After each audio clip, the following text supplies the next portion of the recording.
लोगों ने नहीं मानी है। अगर किसी ने मानी है तो सबसे पहले मैं धन्यवाद देता हूं जो मेघवाल समाज के लोग हैं। उन्होंने अपने महापुरुषों की बात को माना, बाबा साहब डॉक्टर भीमराव अंबेडकर की बात को माना। आज सबसे आगे अगर देश के अंदर कोई जाति है उसको मेघवाल कहा जाता है, उसको चमार कहा जाता है।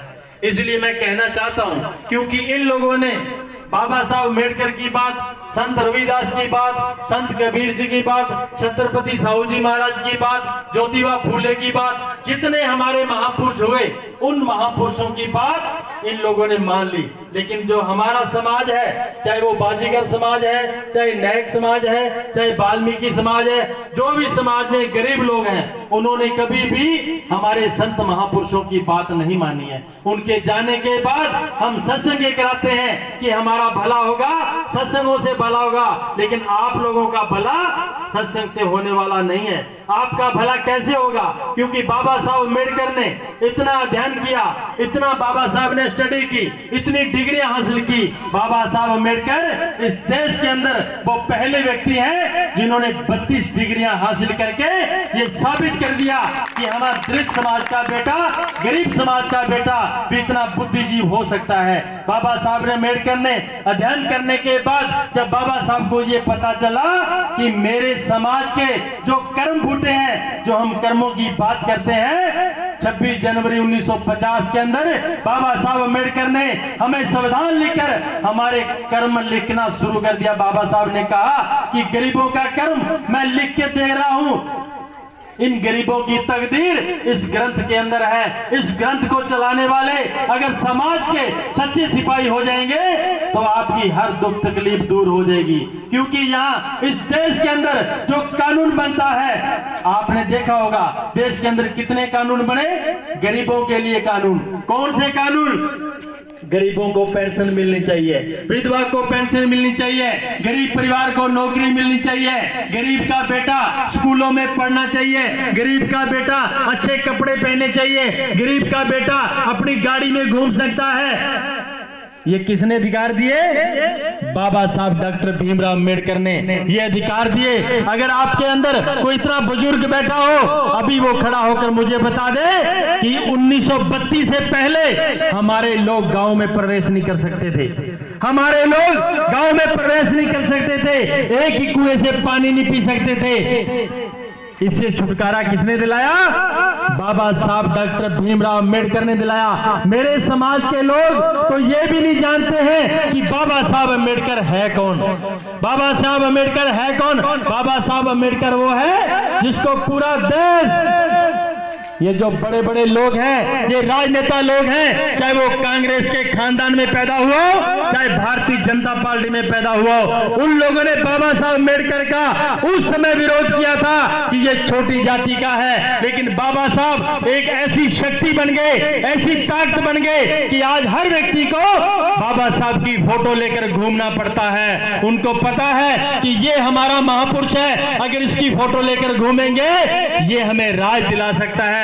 उन लोगों को पता है कि राज के अंदर क्या ताकत है, लेकिन हम लोगों को राज के बारे में पता नहीं है।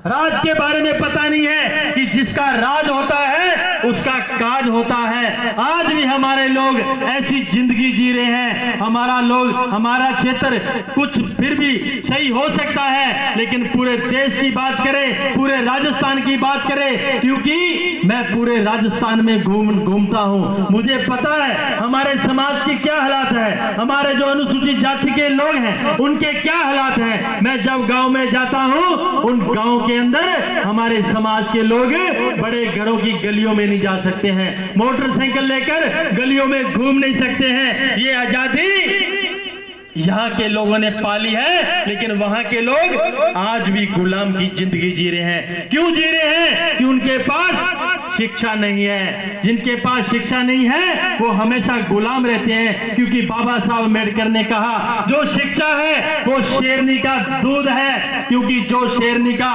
दूध पिएगा वो दहाड़ेगा, क्योंकि दहाड़ना किसी गिद्दड़ का काम नहीं है, दहाड़ना तो एक शेर का काम होता है। और शेर कौन है? जो बहुजन समाज पार्टी के, बहुजन समाज की जो रक्षा करते हैं वो शेर कहलाते हैं। आपको मालूम होना चाहिए कि देश के अंदर बाबा साहब अम्बेडकर ने जब संविधान बना कर दिया तो संविधान के अंदर बाबा साहब ने ये लिख दिया कि आज के बाद आप देश के हुक्मरान हो, जाओ अपनी दीवारों पर लिख लो कि आप देश के राजा हो, आप प्रदेश के राजा हो। लेकिन हम लोग वो बात भूल गए, बाबा साहब की बात भूल गए। हमने क्या सोचा?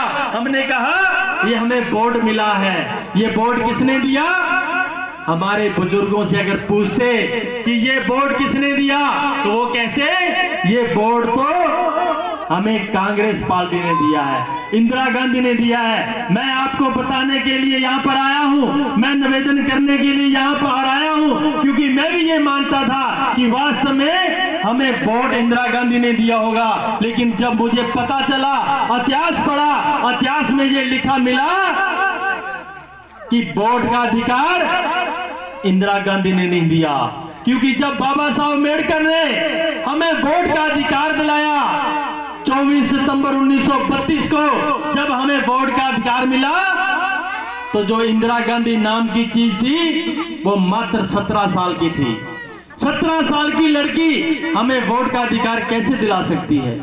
क्योंकि हमारे बुजुर्ग अनपढ़ थे, आज भी अनपढ़ हैं, क्योंकि इतिहास नहीं पढ़ते हैं। जो इतिहास पढ़ते हैं उनके पास बैठते नहीं है। अगर आप इतिहास नहीं पढ़ना जानते हो तो इतिहास सुनने की कोशिश जरूर कर लो, क्योंकि ये इतिहास हमें वो लोग हमारे घरों में आकर नहीं बताएंगे कि इतिहास में ये लिखा हुआ है। हमें बाबा साहब ने कौन सा अधिकार दिया, महापुरुषों ने कितनी कुर्बानियां दी। ये जो लड़ाई चल रही है, ये लड़ाई सिर्फ राज की लड़ाई चलती है। हमारे महापुरुषों ने जो बलिदान दिया है वो किस लिए दिया है? इस राज के लिए दिया है। कबीर जी की बात मानते हो, संत रविदास जी की बात मानते हो, तो संत रविदास ने उस वक्त कहा था कि ऐसा चाहूं राज में जहां मिले सबन को अन्न, छोट मोट सब एक बसे, रविदास रहे प्रसन्न। ये किसने कहा? ये संत रविदास ने कहा। उस महापुरुष ने कहा कि ऐसा हम राज चाहते हैं, ऐसा राज हमें मिलना चाहिए कि हमारे समाज के लोग एक समान जीने चाहिए, इनको बराबर का अधिकार होना चाहिए। लेकिन हम लोग तो अपने अपने कामों में व्यस्त हैं, अपने अपने बच्चों का पालन पोषण करने में लगे हुए हैं, लेकिन समाज की ओर किसी का ध्यान नहीं है। अगर समाज का बेटा कोई पढ़ लिख गया, उसके पास पैसा आ गया, वो दूसरे समाज की ओर ध्यान नहीं देता है, सिर्फ चिंता करता है तो खुद के घर की करता है, अपने परिवार की करता है। और जो हमारे महापुरुष जिन लोगों के मैंने नाम गिनाए हैं, उन्होंने पूरा का पूरा परिवार इस समाज के ऊपर त्याग कर दिया, समाज के लिए बलिदान दे दिया। लेकिन हम उन महापुरुषों के बारे में नहीं जानते हैं, क्योंकि हम लोगों को किसी ने अपने महापुरुषों के बारे में बताया ही नहीं है कि हमारे असली महापुरुष, हमारे समाज के महापुरुष ये लोग थे। आज अभी जो वर्तमान में इस राजस्थान में जो सरकार चल रही है, इस सरकार के अगर हालात देखो, हमारे समाज के हालात देखो, तो राजस्थान के अंदर हमारे लगभग 400 बेटों का मर्डर कर दिया गया, कत्ल कर दिया गया। उन बच्चों का क्या कसूर था? उन बच्चों का यही कसूर है, जैसे मैं आपको समझाने के लिए आया हूँ, आपको जगाने के लिए आया हूँ, उनका यही कसूर था। जब वो मीटिंग करके गली में जा रहे थे, उसका मर्डर कर दिया, उसका कत्ल कर दिया। अगर बेटे ने हमारे ने किसी ने जमीन खरीद ली, अगर बेटे ने हमारे ने किसी ने अच्छी गाड़ी ले ली, अगर अच्छे कपड़े पहन लिए, तो उसका कत्ल कर दिया। इतना ही कसूर था। क्यों कत्ल किया? क्योंकि वो लोग चाहते हैं ये लोग कभी भी अमीर नहीं होने चाहिए। अगर ये लोग कभी भी ये पढ़ लिख न जाए, अगर ये पढ़ लिख गए, ये नौकरी लग जाएंगे या दुकान कर लेंगे। अगर ये दुकान चला ली या नौकरी लग गए, इनके पास पैसा आएगा। जब इनके पास पैसा आएगा तो पैसे से दिमाग काम करता है। आपने देखा होगा, जब पैसे वाले से पैसा चला जाता है, वो पागल हो जाता है, पागल। उसे कहते हैं ये पागल हो गया, इसका दिमाग काम करना बंद कर दिया। और जब जब पैसा साथ में आता है, पास में आता है, उसका तेजी से दिमाग चलना शुरू हो जाता है, क्योंकि हर सुविधा उसके पास है। मैं आपसे कहना चाहता हूं, मैं आपसे पूछना चाहता हूं, अगर गरीब परिवार का कोई बेटा रास्ते में एक्सीडेंट हो जाता है, अगर समय पे उसको अच्छे हॉस्पिटल में भर्ती नहीं कराया गया, उस बेटे का दम टूट जाता है, वो बेटा मर जाता है। अगर पैसे वाला व्यक्ति उसको फौरन गाड़ी में लेकर हनुमानगढ़, बीकानेर, जयपुर पहुंचा देता है, तो बहुत सारे लोगों की जिंदगी बच जाती है। जिंदगी कैसे बचती है? इसमें पैसे का योगदान रहता है, हमेशा रहता है। आप ये सोचते होंगे कि ये कहानी हमें क्यों सुना रहा है। मैं कहानी नहीं सुना रहा हूं, मैं हकीकत बता रहा हूं, क्योंकि पैसा एक बहुत बड़ी चीज है।